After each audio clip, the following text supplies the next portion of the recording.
Mi abuelo tiene 95 años y no le queda mucho tiempo en este mundo.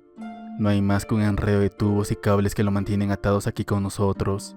Le resulta difícil hablar, pero cada susurro ronco lleva un peso severo que no puede ser interrumpido. Sin embargo, mi familia no habla de cosas como la muerte, así que cuando visito a mi papá, tendemos a pasar la mayor parte del tiempo sentados en un silencio casi absoluto.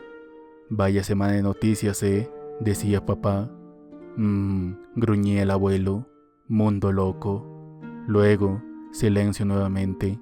La conversación trivial parecía casi irrespetuosa dada la gravedad de la situación, pero nadie quería ser el primero en tocar el adiós irrevocable. Cuando el silencio se volvía demasiado ensordecedor, mi papá comenzaba a inquietarse con su teléfono o sacar un libro hasta que uno de nosotros buscara alguna excusa para irnos. Así fue como sucedió ayer, con mi padre murmurando algo sobre una cita con el dentista y saliendo apresuradamente por la puerta casi tan pronto como llegamos. Sin embargo, te quedarás, ¿verdad?, dijo mi abuelo cuando quedamos solos en la habitación. ¿Escucharás el último secreto de un anciano? Era esto entonces. El final del camino estaba a la vista. ¿Quieres que llame a papá de vuelta?, pregunté. Mi abuelo negó con la cabeza hasta donde los tubos de oxígeno le permitieron girar. Preferiría que él no lo supiera. Ya conocía parte de la historia que me contó. Comenzó cuando mi abuelo tenía 20 años y vivía en la Alemania nazi. Había estado trabajando como mano de obra forzada en una granja, pero logró sacar a escondidas a mi abuela y a mi padre bebé del país, ocultos en un envío de granos. Fue atrapado casi de inmediato y enviado al campo de concentración de Buchenwald, donde resistió los siguientes 2 años hasta que fue liberado por las fuerzas aliadas. No tienes que contarme lo que pasó allí si no quieres, le dije. No estaba seguro de querer escuchar los detalles horribles. Sin embargo, él estaba inusualmente animado y persistente, prometiendo que era algo que necesitaba decir. No habría sobrevivido a la experiencia si no fuera por un amigo que conocía allí, uno de los oficiales nazi, un líder de escuadrón Rutherford.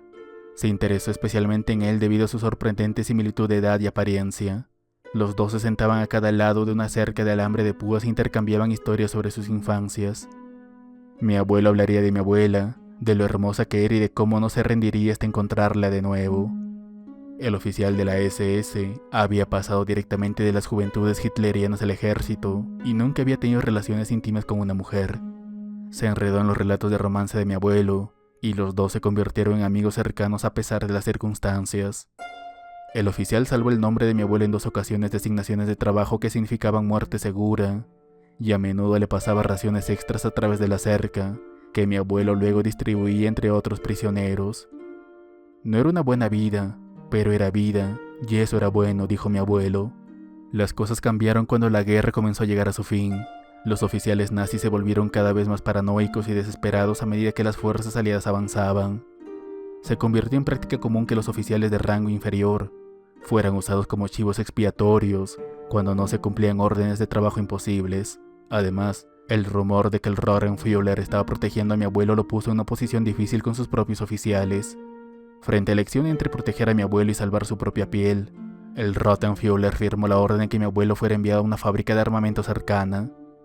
Jornadas de trabajo de 18 horas, raciones de hambre, falta de atención médica. La fábrica bien podría haber sido una sentencia de muerte. La tasa de supervivencia a 3 meses era menor al 50%. En nombre del amor, mi abuelo suplicó. Ella lo esperaba en América. El Röhrenführer se conmovió, pero su decisión era definitiva. Su único compromiso fue notar la dirección a la que ella se había ido y enviarle una carta para que supiera lo que le había sucedido. Entonces, ¿cómo sobreviviste?, le pregunté. ¿Cambiaron de opinión? ¿Te rescataron de la fábrica? Protegido de lo peor del campo por el Röhrenführer, la transición a la fábrica resultó demasiado difícil para el joven granjero.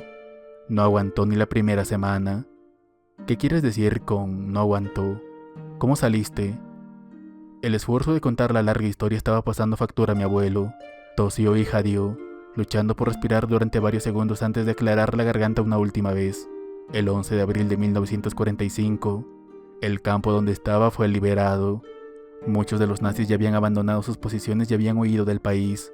Otros decidieron encerrarse, haciéndose pasar por prisioneros ellos mismos, para que las fuerzas aliadas tuvieran piedad de ellos.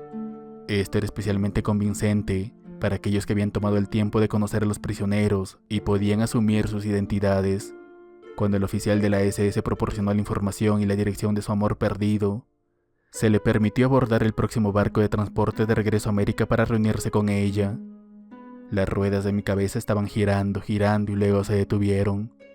Tu abuela estaba sospechosa al principio cuando la conocí, pero aceptó que la guerra me había cambiado. Además, conocía tantas historias sobre ella que no podía negar nuestra historia compartida.